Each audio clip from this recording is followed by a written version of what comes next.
Okay, next up we have QX Resources, and presenting today we have the QX Resources CEO, Steve Promnitz. Steve, welcome, and over to you, buddy. Thank you very much. Very good day to you all. My name's Steve Promnitz. I'm the Managing Director of QX Resources, ticker code QXR. We're a small cap company that's focused on the battery mineral space. So battery minerals are all the things that are part of the energy transition, whether that's about electric vehicles, energy storage, dealing with the new renewable energies that we have, being able to store them short term, and that covers the commodities that we're primarily looking at is lithium, that's a key component, as well as nickel, copper, and we also have a gold exposure as well. There is a disclaimer here, and we are a listed company, and I will be making forward-looking statements. So I'm going to be talking about a battery minerals suite in Tier 1 locations. QX Resources has been focused on trying to find the right sort of suite of battery minerals that the end users want and that we all need as part of this energy transition. The key component in that, as many of you have heard over time, has been lithium. Now, lithium has had some lumps and bumps. Sometimes it's been up, sometimes it's been down. At the moment, it is actually down. But it is a key component, and it's still a key component in the main technology we have, which is lithium-ion batteries, which are going into EVs, which are in your smartphones, and which are part of energy storage for renewables. So it continues to be a key growth area. We've got two main projects in that. One is lithium brines, and the other one, hard rock. Lithium brine is basically a salt water that's underground, and in that salt water there's a small amount of lithium dissolved, and you pump that out, you extract the lithium, and you return that salty water back where it comes from. The other type is a more traditional mining proposition, where you'll have a hole in the ground and you'll dig out a particular rock called a pegmatite, and in that we'll have a mineral that holds lithium. One of the key areas around the world for these hard rock projects is in the Pilbara, in the Western Australia, also quite well known for iron ore. It's still the prime location for hard rock projects, and Australia has actually led the world for that over the last 6 to 8 years. Lithium brine projects are predominantly in South America, Argentina and Chile. I have worked there in the past, but I've actually been focused on the US, and the reason for that is the US desperately wants to catch up. They've been building plants, and they desperately want their own supply. One of the other key components that goes into batteries is nickel. The US has been supporting the space over the last few years because it wants to catch up. Europe also wants to catch up. The EU hasn't been quite as aggressive as the US, but they desperately want their own products. But as you would be aware, Europe, it's a little harder to do operations there. We've looked at Sweden, or in particular Scandinavia, and that's through a subsidiary company, or related company, sorry, not subsidiary, a related company called Bayrock, and we own nearly 40% of that. And then separately in Queensland, a gold copper moly opportunity that I'll talk about. Gold has been improving in recent times. Some of the numbers here are quite impressive, but weather issues have just restricted being able to do there. It's quite bizarre. We expected a dry summer, but it's been raining cats and dogs.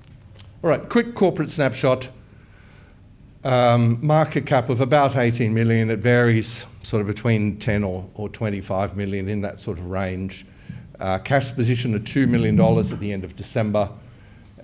Share price has been trading around 2 cents, 1.5 cents, 2 cents, 2.5 cents. That's the sort of range. It has gone up to 9 cents a little while ago, but look, we're a small cap company. There's a number of participants in this sector, but I have to say that at the moment, lithium has sort of been a bit on the nose. For people like myself, I have superannuation, I have major investments, they've all done quite well. ASX is at all-time highs, the US markets are at all-time highs, but commodities are sort of in the toilet. Lithium will continue to do well. It's down at the moment. I tend to look at things that have more of a return over longer than a year. So whether you're looking at QXR or others, it's actually a good time to be looking again at the commodity space, particularly at battery minerals. At Liberty Lithium, we're actually, at QXR, we've got a flagship project called Liberty Lithium in the US. And the reason we're in the US is because the US wants its own supply. And it doesn't matter if I've turned up here wearing a blue tie or a red tie, and the politics has become quite polarized in the US. Both of them either want supply as part of an energy transition, or they want their own supply, so not everything that turns up in the US comes from China. And the great thing about that is, if I'd shown you this map just a few years ago, there was basically nothing on it. And in the last few years, we've seen battery plants, we've seen finally anode and cathode plants, we've seen EV plants being built all around the US, predominantly on the East Coast and down in Texas, but California was always the leader. And I've been surprised that although lithium prices have been down recently, the amount of calls that I continue to get from people in the US that want to participate in something from their own backyard is quite significant. And that's the reason we're there. The project we have at the moment is in California. Most of the projects are either California, Nevada, or Utah in the western US.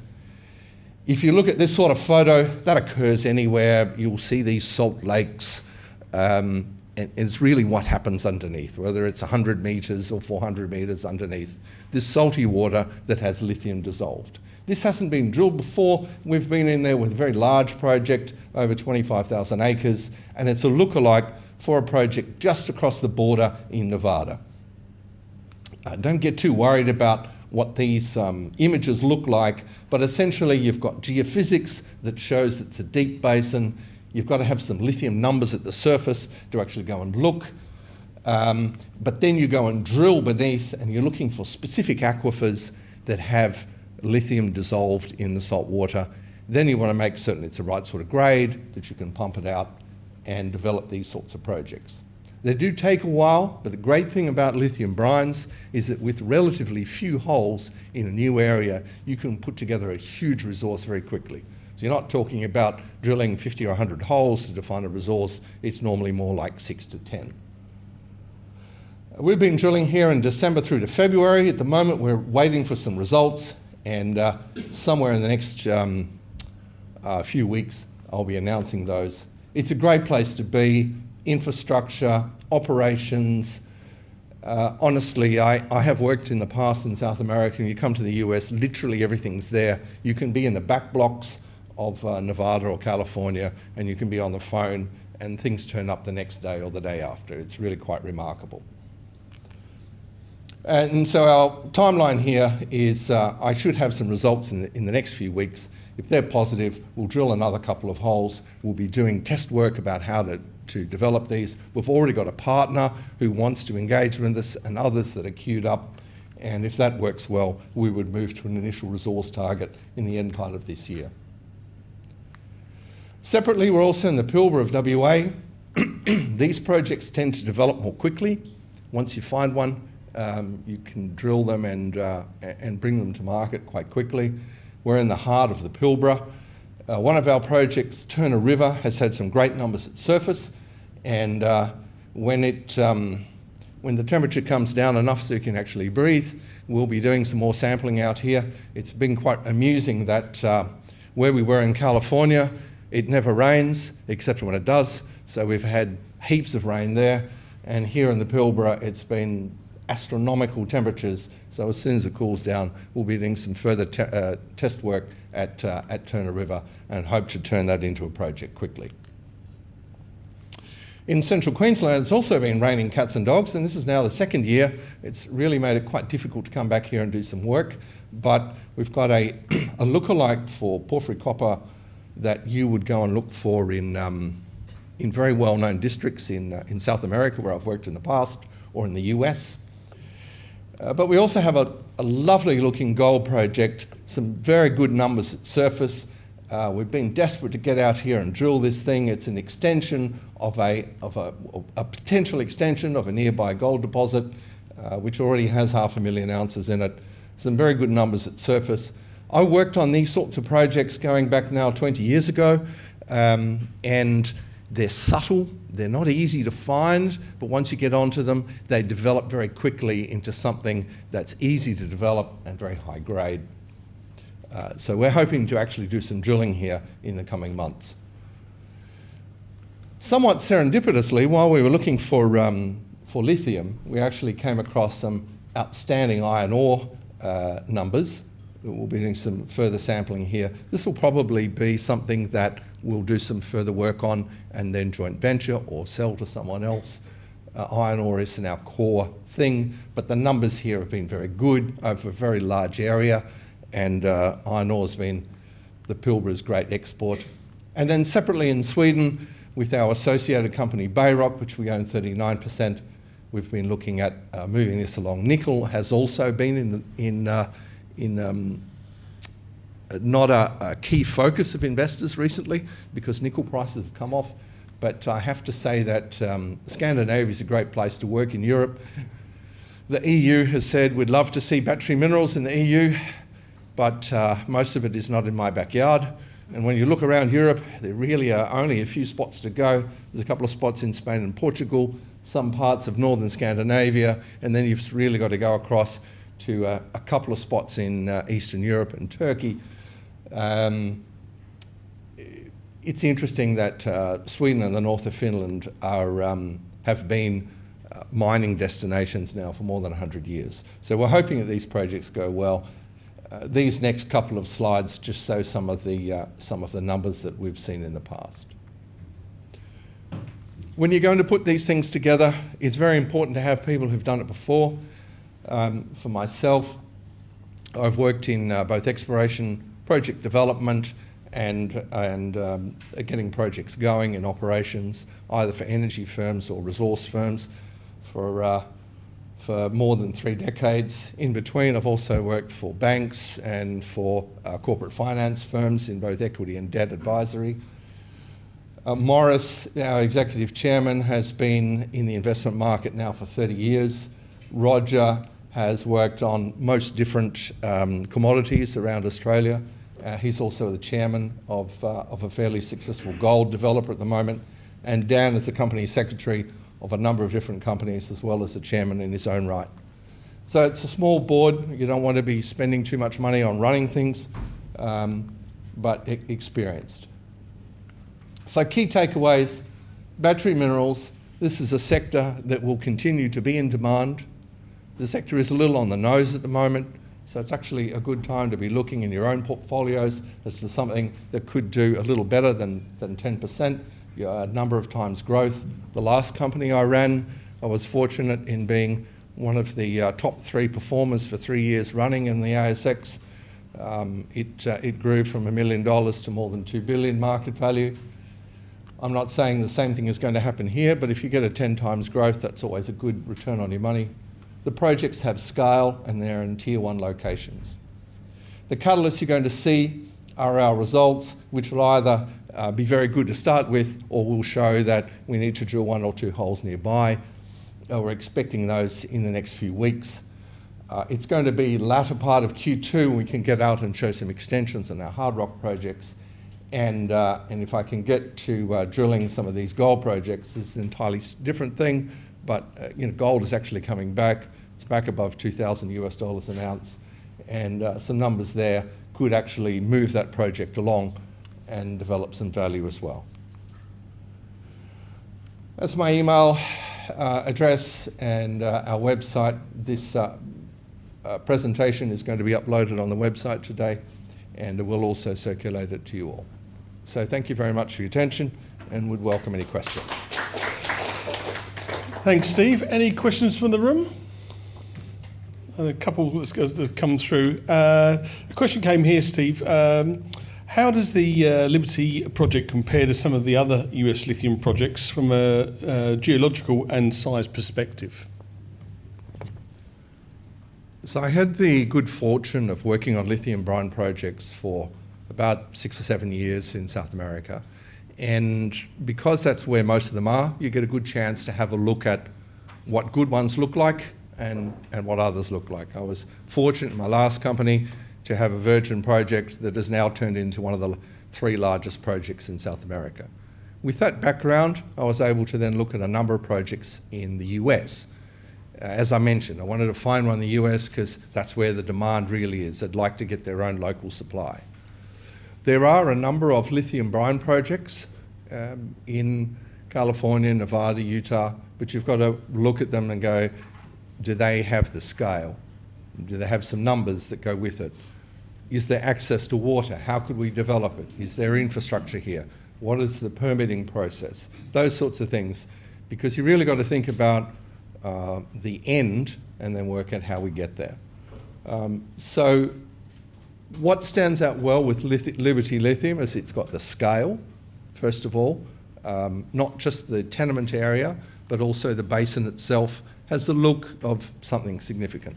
The second thing is the geology. There's a producing project across the border in Nevada that's actually been operating since the 60s. And now drilling so far, I don't have the results, but in the drilling that you could see, it's got the same geological setting, the same sort of sediments. We're seeing brines occurring in the same environments. So that's always a good thing to try and find repeat settings.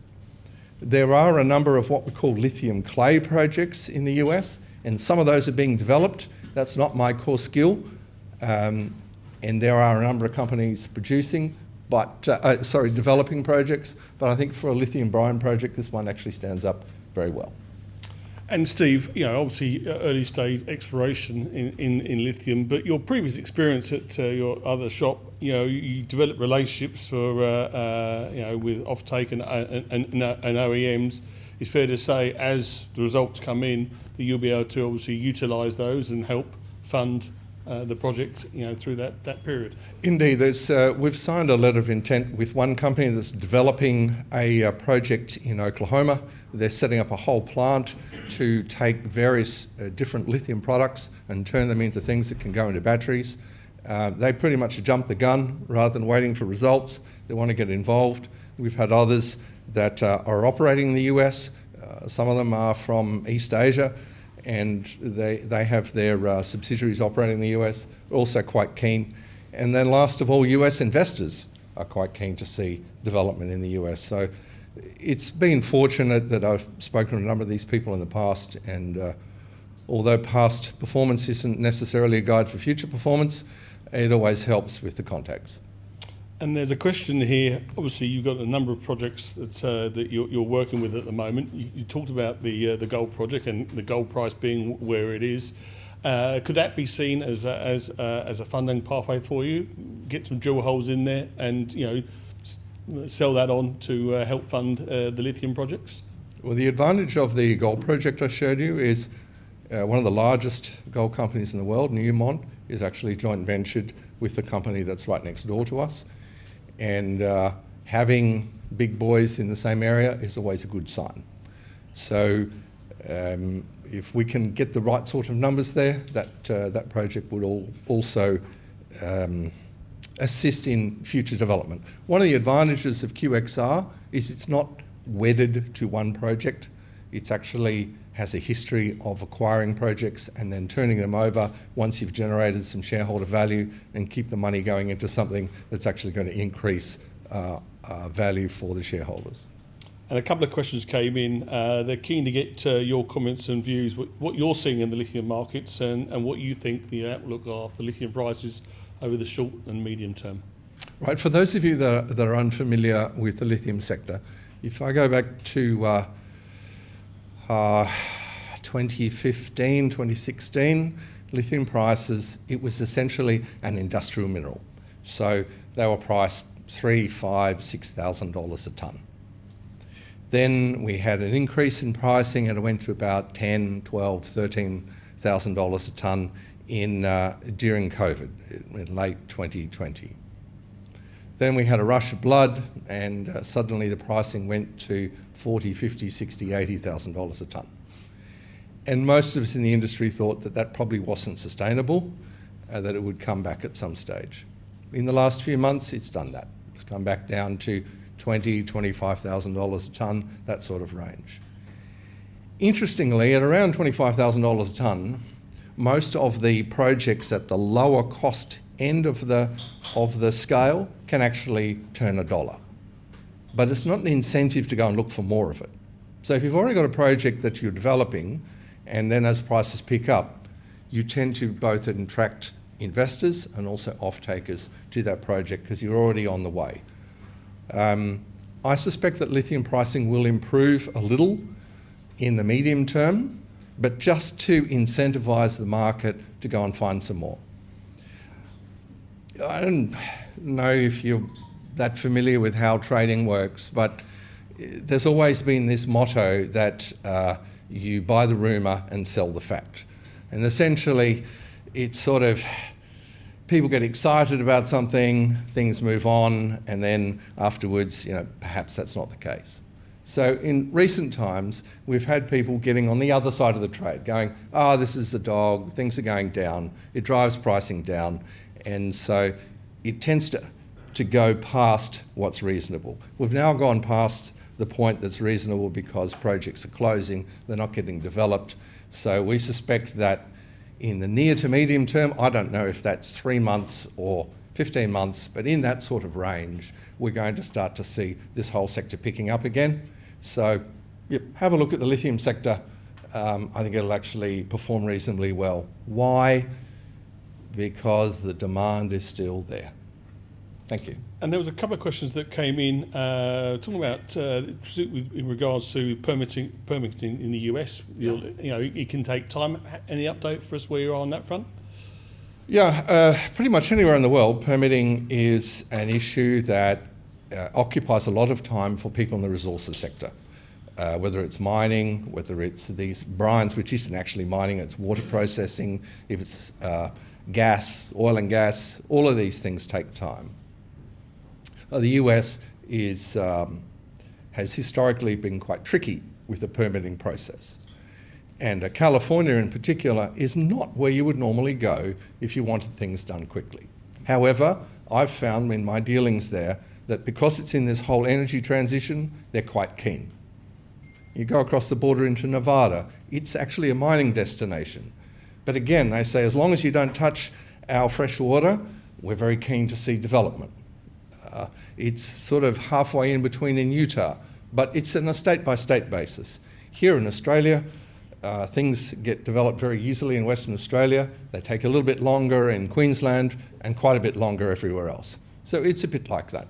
I've actually found the US quite a reasonable place to work, but you have to have people who are from the US, who are from that particular state you're operating in, and who are from that particular county, and work with them.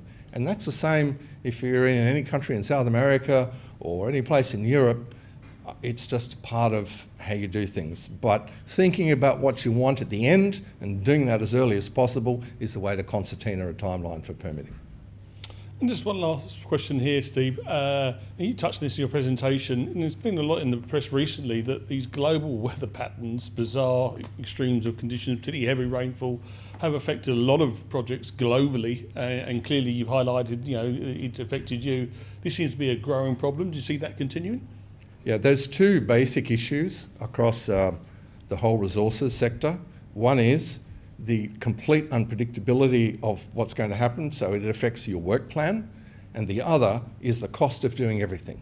You and I know, it doesn't matter if we go down to Woolies or to Bunnings, everything seems to cost 30-50% more than it did even just 18 months ago, and it's exactly the same in this resources space. You go to develop something, and you think of a number you might have had in the past, like 300 or 500 million, and to develop a project, and now the numbers are somewhat eye-watering. So these are some of the challenges that we're all going to face. I think both climate change and this current inflation, even though inflation's come off, that massive uplift in the cost of everything, it's actually going to affect a lot of projects. Yeah, someone reminded me that cattle prices have come off 70% in the last 6 months, but I sure as hell go to the butcher's mistakes, not 70% cheaper, so I hear you loud and clear. I've actually got 11 steers at market today, so I'm very much aware of the cattle pricing. Steve, many thanks for your time today. And thank you all for your attention. Cheers.